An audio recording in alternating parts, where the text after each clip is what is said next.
De acordo com dados do IPCA, a inflação de 2014 no Brasil fechou em 6,41%, um número que poderia ser comemorado quando comparado ao reajuste do salário mínimo, que foi de 8,84%, ou seja, acima da inflação.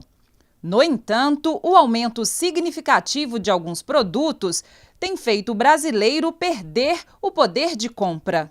Na verdade, quando a gente analisa só o número bruto, a inflação média subiu menos do que aumentou o salário mínimo, o que teoricamente seria uma notícia boa para o brasileiro. Porém, a inflação é uma média de preço e dentro desse perfil de consumo, a gente tem grandes aumentos em alguns produtos, em alguns setores que pode impactar muito a vida do brasileiro. O aumento de 17% para a energia elétrica, que ainda tem previsão de outro reajuste de mais de 27% para 2015, além do aumento acima de 10% no preço dos eletrodomésticos, da carne e o duplo reajuste esperado para o combustível este ano, o alto custo da habitação, entre outros produtos de primeira necessidade, impactaram o bolso do brasileiro. A carne é um caso bem específico. Ela subiu 22% ao longo de 2014, mas nem tanto pelo efeito aqui local, muito mais pelo cenário internacional.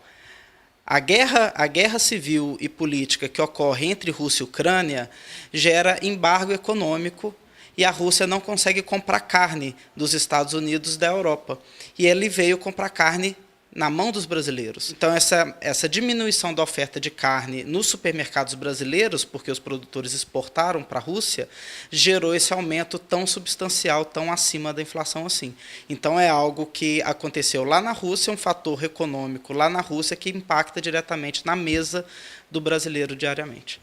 Outro gasto que influencia no bolso é o da cesta básica, composta por 13 gêneros alimentícios como o arroz, o feijão, o óleo e o açúcar. A cesta básica sofreu um aumento de 1,22% em Belo Horizonte. Uma notícia aparentemente boa, mas que na prática, dessa vez, não influenciou tanto.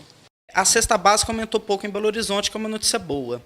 Porém, no cenário nacional, esse aumento foi próximo à inflação. Então, é o seguinte, a notícia boa desse aumento pequeno em Belo Horizonte não vai ser tão sentido devido aos outros grandes aumentos. E Nova Lima tem uma peculiaridade onde a renda do novalimense é uma das melhores do Brasil, na média. Ou seja, há pouco consumo de cesta básica comparado com outras cidades do Brasil. Então, esse impacto da cesta básica ele é pouco sentido aqui em Nova Lima, por exemplo. Mas, em contrapartida, alguns produtos têm subido muito acima, como a energia elétrica subiu 17%.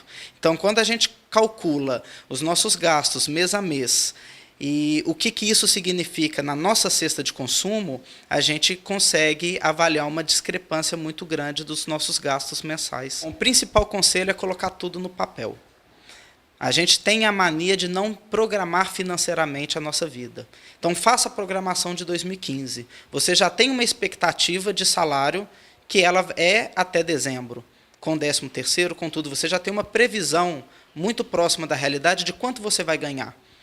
Então, tente entender qual que é o seu consumo hoje, quanto você paga de aluguel, qual que é a sua média com telefone, com energia elétrica, com água.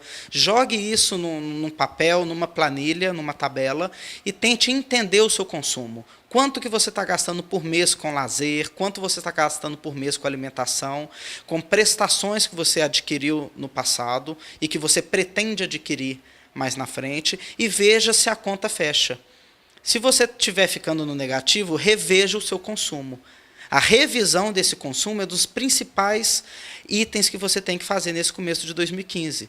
Com tanta mudança de preço, reveja. Você consegue continuar consumindo a sua cesta de consumo ou alguns produtos vão ter que ser substituídos ou deixados de consumir. Então, quando você começa a mudar o seu consumo e adaptar para a nova realidade, você consegue, com sucesso, fazer com que você continue fechando a conta mês a mês e não passar por dificuldade financeira ao longo do ano.